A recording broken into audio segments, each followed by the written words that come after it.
আসসালামু আলাইকুম। আলহামদুলিল্লাহ। আজকে ভাপা পিঠা বানিয়ে ফেলেলাম বাসাতেই। পিঠা বানানোর পদ্ধতিটা একটু আলাদা ছিল। প্রেসার কুকারেই তৈরি এই ভাপা পিঠা। শুনেই আপনারা হয়তো হতবাক হওয়াটাই স্বাভাবিক যে প্রেসার কুকারে কিভাবে আমরা ভাপা পিঠা বানাবো। প্রেসার কুকারে দিয়েছিলাম আলু বা ভাত যাই কিছু রান্না করেন, তার উপরে যে শীষ আছে শীষের উপরে আমরা একটা কৌশল অবলম্বন করেই সেখানে ভাপা পিঠে বানিয়েছি। এই ভাপা পিঠে নিজের বাড়ির আটা দিয়েই ভাপা পিঠা তৈরি।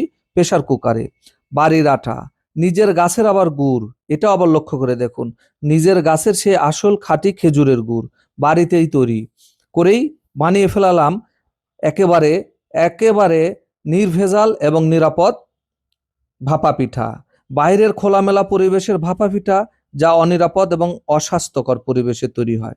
লক্ষ্য করে দেখুন যে আমরা ভাপা পিঠা বানানোর জন্য আমরা একটা প্রেসার কুকার নিয়েছি, আর বাড়িতে তৈরি করা যে আটা ছিল আটাগুলো আগে মাখিয়ে নিয়েছি। এরপরে প্রেসার কুকার যখন আমরা শুরু করে দিয়ে গেলাম রান্নার কাজে, ঠিক প্রেসার কুকারের উপরের যে শীষ দেয় সেই অংশে একটা নজেল আছে, সেই নজেলের উপরে আমরা এই যে কাক বলা হয় যেটা দিয়ে তেল ঢেলে দেওয়া হয়, কাকের ভিতরে সুন্দর করে এই আটাগুলো মিক্সার করে দিলাম এবং আটার সঙ্গে আমাদের সেই গাছের আসল খাঁটি খেজুরের গুড়টা মিক্সার করে দিলাম। দেওয়ার পরে এখানে দেওয়ার পর মাত্র 3 থেকে 4 মিনিট করে যদি এখানে রাখা হয় তাহলে একটা করে পিঠা হয়ে যাচ্ছে। তারপরে এই পিঠা তৈরি হয়ে গেল।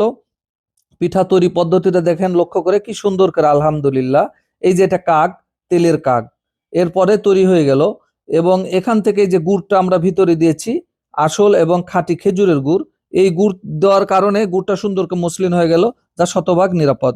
এরপরেই আমরা তৈরি হওয়ার শেষে আমি খেলাম, আমার পরিবারের আমার মেয়ে খেলো, বাবুরা খেলো, আমি খাচ্ছি, সবাই আমরা এই নিরাপদ এবং শতভাগ যা নিরাপদ, যা একেবারে বাইরের খোলামেলা পরিবেশের চাইতে একেবারে আলহামদুলিল্লাহ বাড়িতেই তৈরি করে ফেলে এলাম। বাহির থেকে কোনো জিনিসই আসলে স্বাস্থ্যসম্মত হয় না, তা খোলামেলা পরিবেশে থাকে।